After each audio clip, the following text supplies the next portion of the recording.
आज का डिक्टेशन राजस्थान पत्रिका संपादकीय से हैं 80 शब्द प्रति मिनट। Highest start. आमतौर पर शिखर सम्मेलनों में घोषणा पत्र सबसे आखिर में जारी होते हैं। विराम।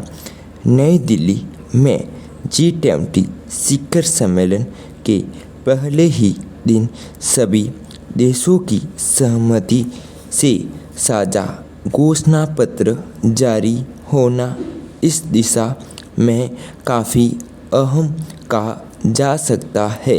विराम। रूस यूक्रेन युद्ध पर G20 के बड़े देश जिस तरह से बैठे हुए हैं उसे देखते हुए 2 दिन पहले तक यह सवाल बड़ी पहेली बना हुआ था कि साझा घोषणा पत्र पर सभी की सहमति बन पाएगी या नहीं। प्रश्नवाचक। पिछले साल वाली इंडोनेशिया में G20 शिखर सम्मेलन के आखिरी दिन कसमकस के बाद साझा घोषणा पत्र जारी तो हो गया, पर रूस और चीन ने इससे इनकारा कर दिया था। उस घोषणा पत्र में यूक्रेन पर हमले के लिए रूस की कड़ी निंदा दोनों देशों को रास नहीं आई थी। विराम। पैरा। रूस यूक्रेन युद्ध का मुद्दा दिल्ली घोषणा पत्र में भी प्रमुखता से शामिल किया गया है। विराम।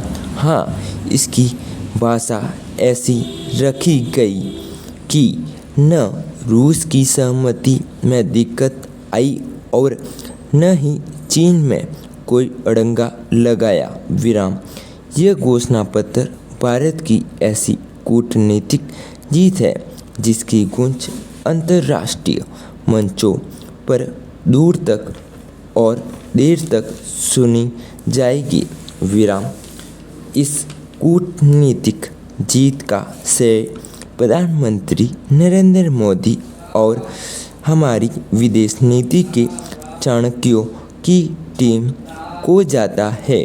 विराम। रूस यूक्रेन के मुद्दे पर इस टीम ने एक तरफ अमेरिका और यूरोपीय संघ को साधा तो दूसरी तरफ घोषणा पत्र पर रूस और चीन की सहमति भी जुटा ली।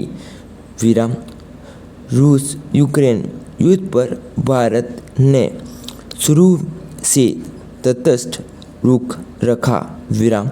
पश्चिमी देश लगातार भारत पर दबाव बना रहे थे कि यूक्रेन को भी G20 शिखर सम्मेलन में बुलाया जाए। विराम।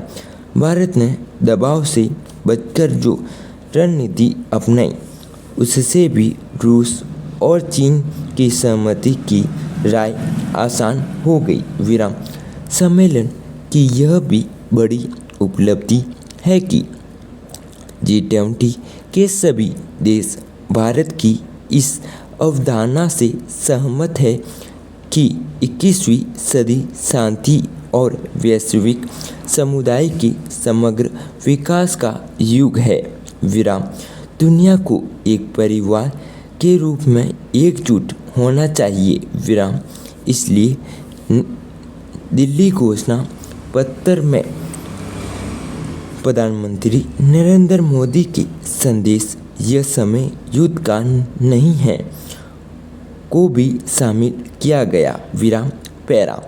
उम्मीद की जानी चाहिए ये घोषणा पत्र सभी देशों को दुनिया में शांति की स्थापना की पहल के लिए प्रेरित करेगा। विराम। घोषणा पत्र में यह भी संदेश देने की कोशिश रही कि अंतर्राष्ट्रीय अर्थव्यवस्था में विकासशील देशों को नज़रअंदाज नहीं किया जा सकता। विराम। सभी देश टिकाऊ विकास के लक्ष्य पर काम करेंगे तभी दुनिया में बेहतरी के रास्ते खुलेंगे। शिखर सम्मेलन में भारत ने एक धरती, एक परिवार, एक भविष्य का मंत्र देकर नई संभावनाओं का साकारनाद किया दिया। Full stop.